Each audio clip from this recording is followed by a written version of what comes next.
Welcome back to the deep dive. You've tasked us with something, well, pretty monumental today. Just a little bit. We're synthesizing an entire chapter on cancer biology, specifically that core molecular and genetic overview of carcinogenesis.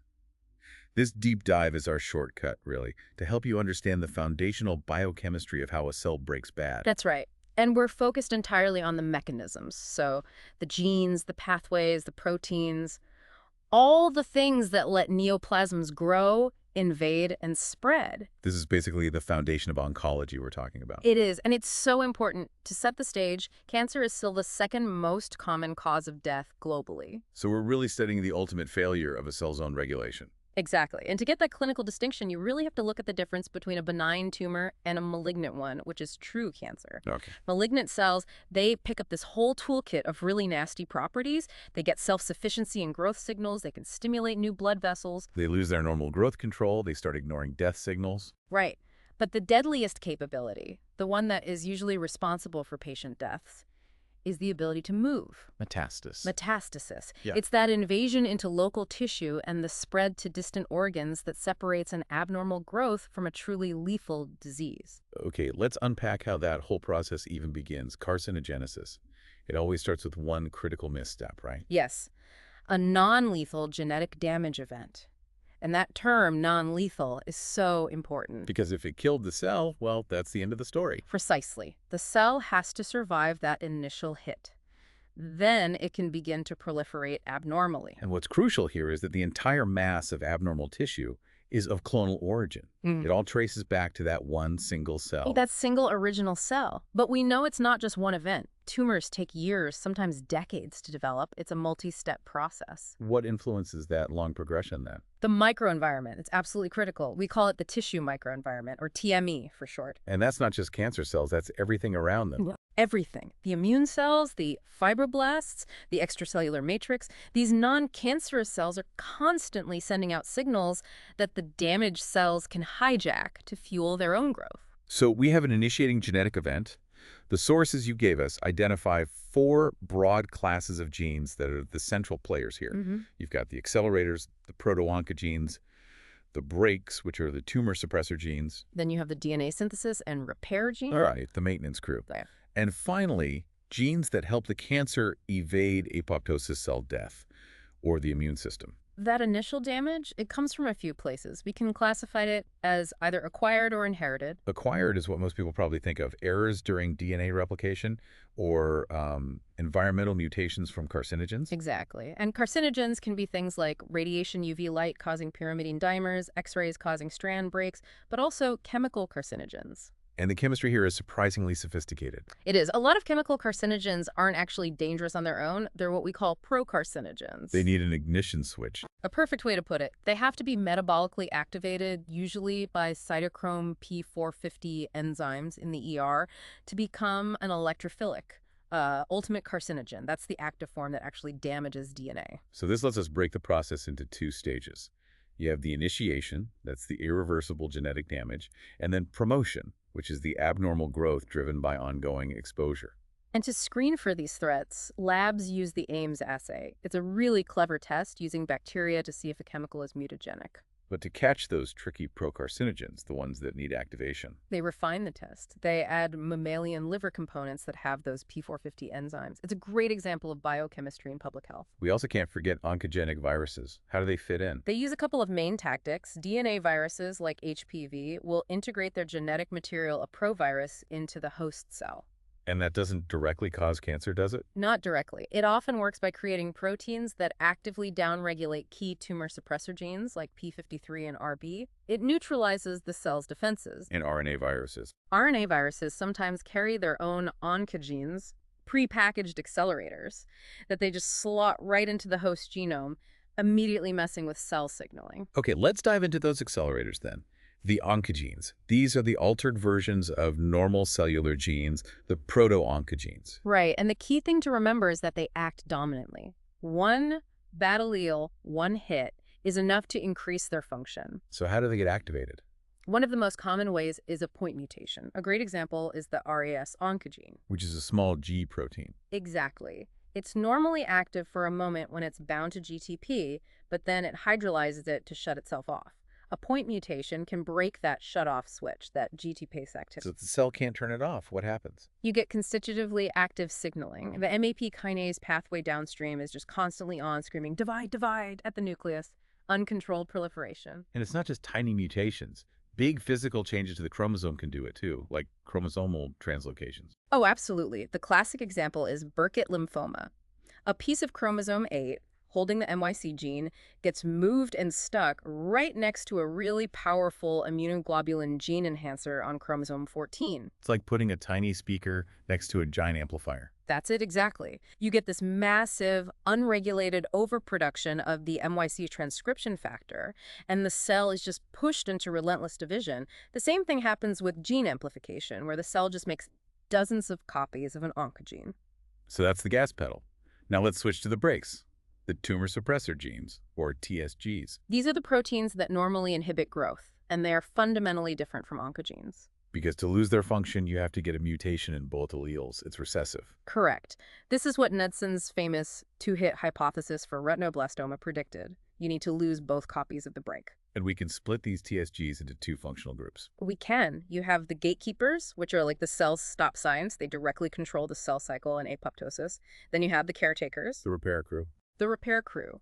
Their job is to preserve genomic integrity, fixing DNA damage, and keeping chromosomes stable. And what's so clear when you look at an actual cancer is that it's never just one hit. The progression of colorectal cancer is the perfect example of this multi-step process. It's almost like a required sequence of events. Exactly. First, a mutation in the APC gene, a key gatekeeper. Then you activate the K-RAS oncogene. Later, you inactivate the P53 tumor suppressor. It takes multiple hits across multiple classes of genes. Right. Now, moving beyond the genome for a second, let's look at how cancer hijacks cell communication, specifically growth factors. These are the polypeptide signals that act like keys in a lock.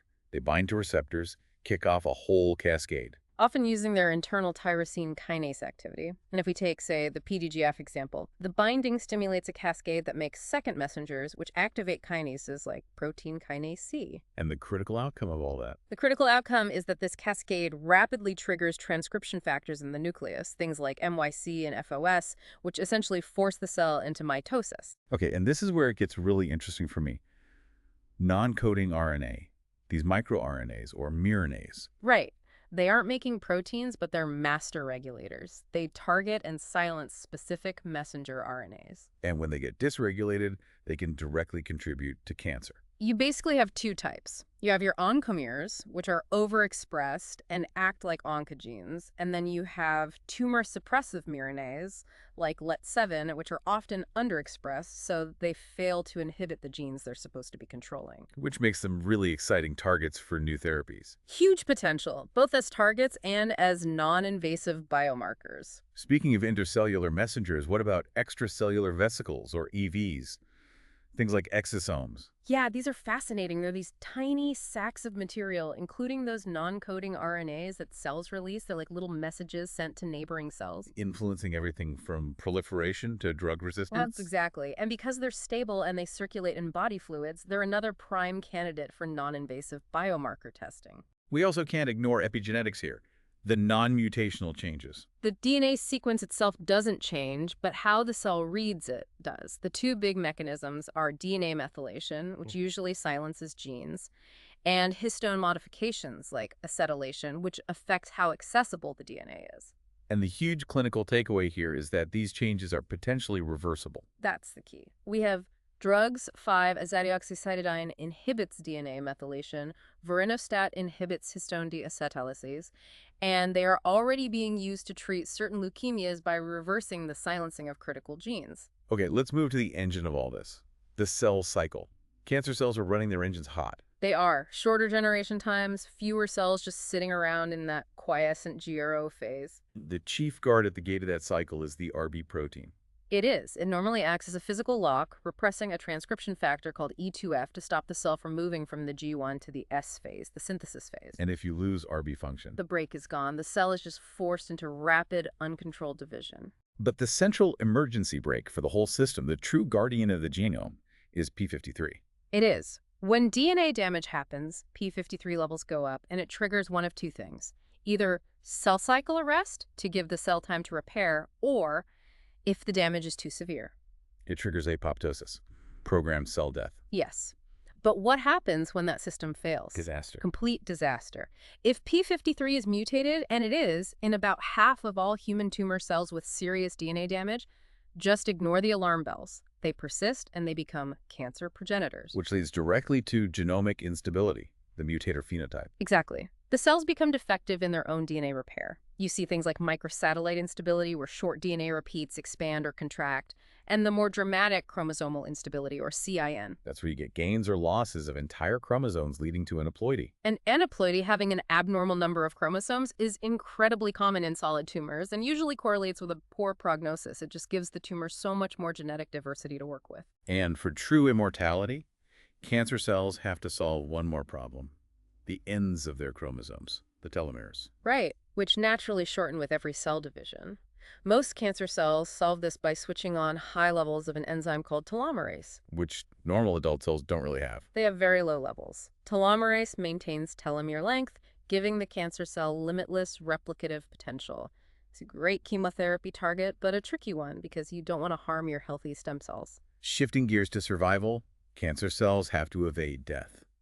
We should probably distinguish between apoptosis and necrosis here. Good point. Apoptosis is the clean, genetically directed process. It involves caspases, it's non-inflammatory. Necrosis is the messy, pathological death that causes local inflammation. And cancer cells have ways to evade apoptosis. They do. It uses two main pathways, an extrinsic one from outside signals and an intrinsic one that's mitochondrial. Cancer evades them both, either by losing pro-apoptotic proteins like BAX or by overexpressing anti-apoptotic survival proteins. The most famous one is BCL2. Now let's go back to the TME, the microenvironment, because the tumor is so much more than just cancer cells. It's a whole ecosystem: immune cells, fibroblasts, endothelial cells. And the tumor doesn't just evade the immune system, it reprograms it. It turns it to the dark side. It really does. Tumor signals manipulate immune cells like macrophages to stop attacking and instead start promoting growth, supplying growth factors, and helping with angiogenesis. And this brings us to one of the most famous metabolic quirks in all of biology: the Warburg effect. Ah, yes. Why would a rapidly dividing cell, which needs tons of energy, choose the really inefficient path of aerobic glycolysis? Why make lactate when you have plenty of oxygen to just run oxidative phosphorylation? That is the million-dollar question. And the why seems to be that the cancer cell prioritizes building materials over pure energy efficiency. Okay, what does that mean? Well, they often express a very specific low-activity version of an enzyme called pyruvate kinase, the dimeric PKM2 isozyme. This choice diverts key glycolytic intermediates away from the Krebs cycle and funnels them toward making biomass. The lipids, the nucleic acids, the proteins, all the stuff you need to build new daughter cells. Precisely. The cell doesn't want quick ATP as much as it wants the raw components or massive replication. And this is all compounded because the hypoxia inside the tumor induces a factor called HIF1, which just ramps up glycolysis even more. Speaking of hypoxia, tumors can't grow beyond a few millimeters without their own blood supply. That requires angiogenesis. Right, new vessel growth. And that same hypoxic core that induces HIF1 also causes a dramatic increase in the production of VEGF, vascular endothelial growth factor. That's the tumor's signal to the host's blood vessels, telling them to grow toward it. It is, and that understanding led directly to one of the first targeted therapies, monoclonal antibodies like bevacizumab, designed specifically to block VEGF and starve the tumor. But the most lethal aspect is still metastasis. It's responsible for something like 85% of cancer mortality. It's an incredibly complex and frankly inefficient process. It involves detachment, intravasation, getting into a vessel, surviving in circulation, extravasation, getting out, and then colonization. And molecularly, what's driving that? A lot of complex changes. The cells have to decrease their cell adhesion molecules like echinherin to break free. They release enzymes called matrix metalloproteinases, which are like molecular scissors that chew through the tissue. And often this involves a process called epithelial-to-mesenchymal transition, or EMT, which gives them the ability to move. So as we look at treatment, we have tumor biomarkers like PSA or CEA, but there's a big caveat. A huge caveat. While they're useful for monitoring treatment, most are not specific to cancer. PSA, for example, can be elevated in completely benign conditions. The real game changer has been genomic analysis. Absolutely. Next-generation sequencing lets us distinguish between the driver mutations, the ones actually causing the cancer, and the harmless passenger mutations. This is what powers precision oncology. And it leads directly to these life-changing targeted therapies. The poster child is imatinib, or Gleevec. A total revolution for chronic myelocytic leukemia. By targeting that specific unregulated tyrosine kinase from the ABL-BCR translocation, it completely transformed patient outcomes.